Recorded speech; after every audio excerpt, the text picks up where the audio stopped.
The other big story that is looming, and it has like in 3 or 4 days, whenever this comes out, tipping point is the Bauer news. The Dodgers will have to make a decision on Trevor Bauer because he has been reinstated. The arbiter found that the suspension was valid, but not the length that they had suspended him for. So his suspension has been reduced from 324 games to 194 games. This means a couple things for the Dodgers. One, it affects their luxury tax for the 2023 campaign because $22 million will be on their books, right? Yes. They're taking there was 50 more games that he was supposed to be suspended for this year. He's going to be reinstated effective immediately, but he's still not going to get paid for the first 50 games. That's my understanding of it. So that's how you get down from 30 down to 22. Yeah. So the Dodgers, whatever their plans were, I mean, they had to be smart enough to be planning like this could happen and this not could happen for their luxury tax. But then they have a decision on January 6th if he's a Dodger or not. That's the date. We've heard some rumblings coming out that they're leaning on not keeping him, and there's been people, I don't know, man. A lot of this is also hearsay. We've heard some people say that former teammates of his don't want him back in the clubhouse. The Dodgers fan base didn't want Carlos Correa apparently, so they were out on him. And like it's interesting times for the Dodgers. I mean, these are big decisions they had to make. They passed on Correa, obviously. That kind of looks like a good move now looking back. But this Bauer one is interesting because, when he is on the field, and we're just talking straight up baseball here, he's a pretty good pitcher. And for them, he'd slot in probably like middle of the rotation, and you're looking at a pretty healthy rotation if a guy like Bauer is like your 3 or 4. I don't remember the full. Sorry, go. Yeah, my gut feeling is they do release him and just eat the 22 mil and move on. I mean, the brand is very important to all these teams, and if they deem Bauer detrimental to the brand and they don't want to have to face all the questions every day, because there still is like civil hearings going on and different litigation that's surrounding him. I think they end up moving on, and I do think he ends up pitching for somebody. But that's kind of the big mystery. Like, who's going to step in and say, gosh, like, I could use a pitcher. I know it comes with some baggage, but he can throw the pill a little bit. I got a few ideas for teams, but I'll let you talk, Jake or Jimmy. Jimbo, you were going? Well, yeah, I mean, I don't think the Dodgers are gonna. I think the Dodgers are gonna not keep him on the Dodgers. What's the word there? What's the term? They're not reinstating him. They are just. They'll release him. They have to release him. They're releasing him. They'll designate him for assignment, and then they'll have the 7 days to trade him and all that. There were the rumblings again. I forget. It's been so long that there was like a mass exodus type thing from the players. Like they all unfollowed him at the same time. They all like moved his stuff out of the clubhouse at the same time. I forget, but there was like storylines like that going around that they were kind of like not wanting that inside their walls, the players on the Dodgers. And then as far as what kind of team would take this on, there's not like a Patriots in the MLB where like they'll take the head cases because their system is so sound. Is there that I know of? That like, I think the Astros might be that team. I'm not saying just head cases, but like, I don't think they care. I don't think the Astros. Oh yeah, they already had a circus, so that's a good. But there's not like a one team that's like, hey, we'll take on your circus and we'll absorb it. Yeah, that the Patriots were for a little bit in the NFL. Sure, I get what you're saying. So what I think is, okay, well, where's a team that's not really contending and they don't have a lot of spotlight on them right now at all. And they will take the spotlight and the bad media hit for the potential trade, like basically money laundering. Like, we'll take Bauer and we'll wash away this bad image and all the media for you for the first half of this season, and it'll be over with. And then he'll just be performing, and come the deadline, you'll need a pitcher and you're going to trade us stuff. For now, the people don't care anymore image of a good starting pitcher.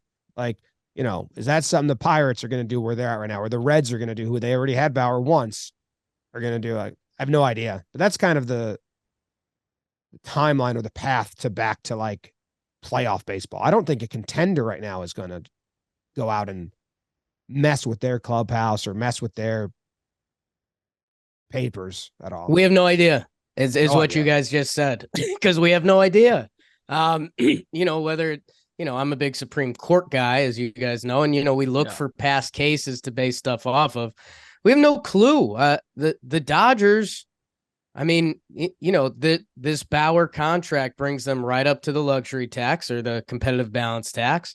And this is a guy they initially brought in to pitch there. And hey, the Dodgers in baseball change a lot. Like Justin Turner has been a leader of that clubhouse for a while. He's no longer there.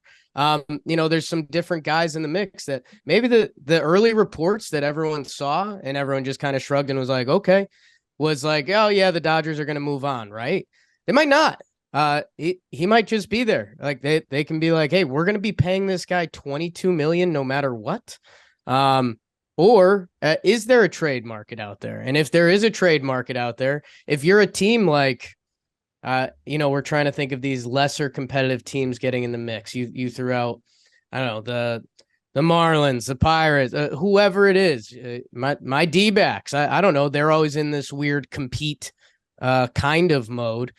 If they're going to go out and get Bauer and then they're just going to try to build him up, if you're a competitor, wouldn't you just try to like skip that part and say, we'll just bring him into town and we'll wash the money ourselves? Like, I have no idea where it ends up. The early reports where Dodgers were out, I don't know what they're going to do. Cause let's say they're just going to release him. And is anyone going to trade prospects for him or anything? No, for it'll be him? a salary thing. If they end up designating him and they have the 7 days to trade him, I think most likely what it'll be is, hey, pay $7 million of his salary or something like that and take him on. But I'm like kind of on a different path with this than you guys. I think that a contender would sign him. And I looked, I'll give you my teams. You want to hear my teams? Hear them. I mentioned one already, Houston. They kind of have been through the bad PR craze. They understand how to handle it. They're kind of like, people love to hate the Astros, and this would just be like another thing to them. And do they need starting pitching? Like, no, but they're a smart organization that understands that starting pitching depth is kind of key.